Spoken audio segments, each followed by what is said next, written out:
if it's a free, democratic society, there are many different movements within the society. There are obviously, in every society, there are people who are against this society. They may be simple criminals, ideologically in disagreement with the state policy, conscientious enemies, simply psychotic personalities who are against anything. Right? All these movements will be directed in one direction, right? This is the time to catch that movement and to continue it until the movement forces the whole society into collapse, into crisis. We don't stop an enemy. We let him go. We help him to go in the direction we want them to go. Okay? Obviously, there are tendencies in each society, in each country, which are going to opposite direction from the basic moral values and principles. To take advantage of these movements, to capitalize on them, is the main purpose of the originator of subversion.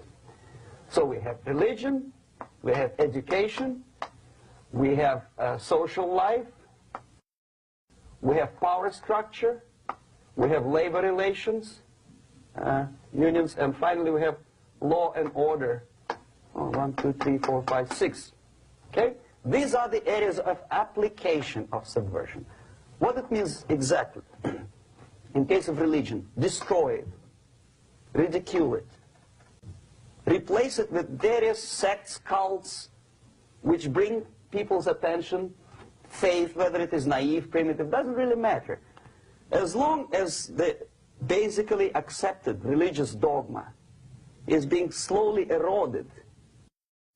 Education, distract them from learning something which is constructive, pragmatic. Teach them history of urban warfare, natural food, home economy, your sexuality, anything, as long as it takes you away, okay? Social life, replace traditionally established institutions and organizations with fake organizations. Take away the initiative from people. Take away the responsibility.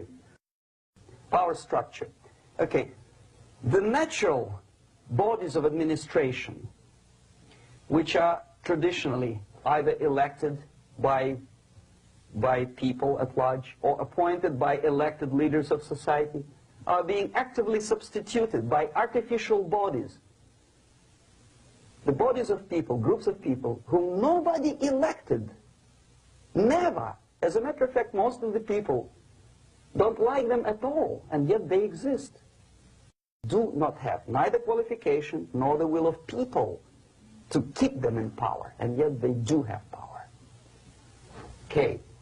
Together with that, there is another process. Law enforcement, law and order organization and structure is being eroded. For the last 20, 25 years, if you see old movies and new movies, you can see that a policeman, an officer of the United States Army, looks dumb, angry, psychotic, paranoid. A criminal looks nice, and he's unproductive only because society oppresses him. A policeman is a pig, rude policeman. He abuses his power. You know?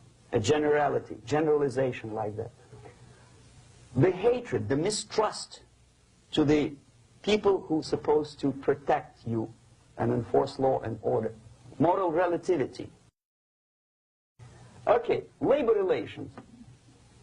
At this stage, within 15 to 20 years, we destroy the traditionally established links of bargaining between employer and employee. Millions of people suffer from that strike because economy now is interdependent. It's intertwined like one body. What is the motivation for strike? Improving of a workers' condition? No, obviously it's not. Then what is it? Ideology. To prove to these capitalists.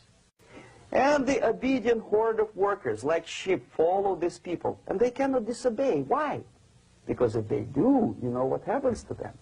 Pickets. Whenever trade union strikes, we have influx of propaganda, mass media, ideological dissemination. The workers' right, and we repeat it like parrots. Yes, workers' right. To reverse this process, do not elect them to the seats of power, whether it is municipality level, state level, or federal level. It has to be beaten in the heads of American voters that a person like that in the seats of power is an enemy. Do not be afraid of this word. It is an enemy. Strike with the power of spirit and moral superiority. If you don't have that power, it's high time to develop it. And that's the only answer. That's it.